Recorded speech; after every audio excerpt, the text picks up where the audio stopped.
অবশেষে অপেক্ষার পালা শেষ হলো। জাতীয় বিশ্ববিদ্যালয়ের অনার্স চতুর্থ বর্ষের ফলাফল প্রকাশিত হয়েছে। তো চলুন আর দেরি না করে এই ফলাফলের খুঁটিনাটি মানে পরিসংখ্যান থেকে শুরু করে কিভাবে রেজাল্ট দেখবেন তার সবকিছু ধাপে ধাপে জেনে নেওয়া যাক। হ্যাঁ, ২০২৩ সালের অনার্স চতুর্থ বর্ষ পরীক্ষার ফলাফল অবশেষে চলে এসেছে। সারা দেশের লাখ লাখ পরীক্ষার্থী যে ফলাফলের জন্য অধীর আগ্রহে অপেক্ষা করছিলেন, সেই প্রতীক্ষার অবসান ঘটল। জাতীয় বিশ্ববিদ্যালয়ের একাডেমিক কাউন্সিল আর সিন্ডিকেটের অনুমোদন নিয়ে এই ফলাফলটা ১৩ই নভেম্বর ২০২৫ তারিখে আনুষ্ঠানিকভাবে প্রকাশ করা হয়েছে। আচ্ছা, এই পরীক্ষাটা ঠিক কতটা বড় পরিসরে হয়েছে সেই সম্পর্কে কি কোনো ধারণা আছে? চলুন কিছু সংখ্যা দেখি, যা পুরো বিষয়টা আমাদের সামনে একদম পরিষ্কার করে দেবে। ভাবা যায়, সারা দেশে মোট ২,৫৬,৫৯১ জন পরীক্ষার্থী এই পরীক্ষায় অংশ নিয়েছেন। এই সংখ্যাটাই আসলে বলে দেয় যে এটা দেশের কত বড় একটা একাডেমিক আয়োজন।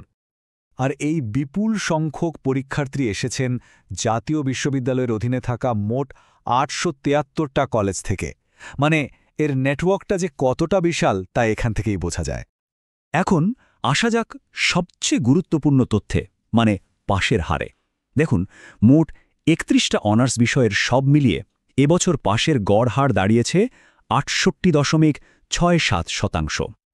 তো পরিসংখ্যান তো জানা গেল, কিন্তু আসল কাজটা মানে নিজের ফলাফল দেখবেন কিভাবে?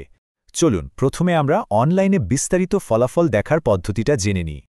রেজাল্ট কিন্তু জাতীয় বিশ্ববিদ্যালয়ের দুইটা অফিসিয়াল ওয়েবসাইটে পাওয়া যাবে।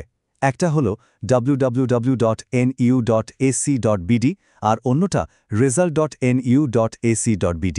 আর হ্যাঁ, ওয়েবসাইটে ফলাফল দেখতে হলে কিন্তু রাত ১১:৪৫ পর্যন্ত অপেক্ষা করতে হবে। প্রসেসটা কিন্তু বেশ সহজ। প্রথমে রেজাল্ট পোর্টালে যেতে হবে, এরপর অনার্স অপশন থেকে 4th ইয়ার সিলেক্ট করতে হবে। তারপর রোল আর রেজিস্ট্রেশন নম্বরের জন্য যে নির্দিষ্ট ঘর আছে সেখানে সেগুলো লিখতে হবে। আর একটা কথা, পরীক্ষার বছর হিসাবে কিন্তু অবশ্যই 2024 সিলেক্ট করতে হবে, এটা ভুললে চলবে না। সবশেষে সার্চ রেজাল্ট বাটনে একটা ক্লিক করলেই কাঙ্ক্ষিত ফলাফল স্ক্রিনে চলে আসবে। এখন ধরুন অনলাইনে সার্ভার ব্যস্ততার কারণে ফলাফল দেখতে সমস্যা হচ্ছে। কোনো চিন্তা নেই, মোবাইল থেকে একটা SMS পাঠিয়েও কিন্তু খুব সহজে আর দ্রুত ফলাফল জেনে নেওয়া সম্ভব। এটা খুবই কাজের একটা পদ্ধতি। এর জন্য যা করতে হবে তা হল ফোনের মেসেজ অপশনে গিয়ে একটা নির্দিষ্ট ফরম্যাটে মেসেজ টাইপ করতে হবে আর সেটা পাঠিয়ে দিতে হবে 16222 নম্বরে। কিছুক্ষণের মধ্যেই ফিরতি SMS-এ ফলাফল চলে আসবে। তবে হ্যাঁ, SMS-এর ফরম্যাটটা কিন্তু একদম সঠিক হতে হবে। প্রথমে লিখতে হবে NU, তারপর একটা স্পেস, এরপর H4, তারপর আবারও একটা স্পেস দিয়ে পরীক্ষার্থীর রোল নম্বরটা লিখতে হবে। যেমন ধরুন NU স্পেস H4 স্পেস 123456789। আচ্ছা, ফলাফল দেখার এই পদ্ধতিগুলো তো জানা হলো। এর পাশাপাশি অফিসিয়াল বিজ্ঞপ্তিতে আরও কিছু জরুরি তথ্য দেওয়া হয়েছে, যা সবারই জেনে রাখা দরকার। এখানে দুটো বিষয় একটু মাথায় রাখতে হবে। প্রথমত, যদি প্রকাশিত ফলাফলে কোনো ভুল বা অসঙ্গতি দেখা যায়, তাহলে সেটা সংশোধন বা বাতিল করার সম্পূর্ণ অধিকার বিশ্ববিদ্যালয় কর্তৃপক্ষের রয়েছে। আর দ্বিতীয় আর সবচেয়ে আশার কথা হল 4 বছরের সমন্বিত CGPA বা CGPA রেজাল্ট খুব তাড়াতাড়ি প্রকাশ করা হবে।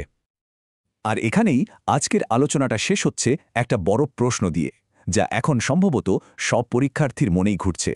প্রশ্নটা হলো, এই সমন্বিত CGPA ঠিক কবে নাগাদ প্রকাশিত হতে পারে?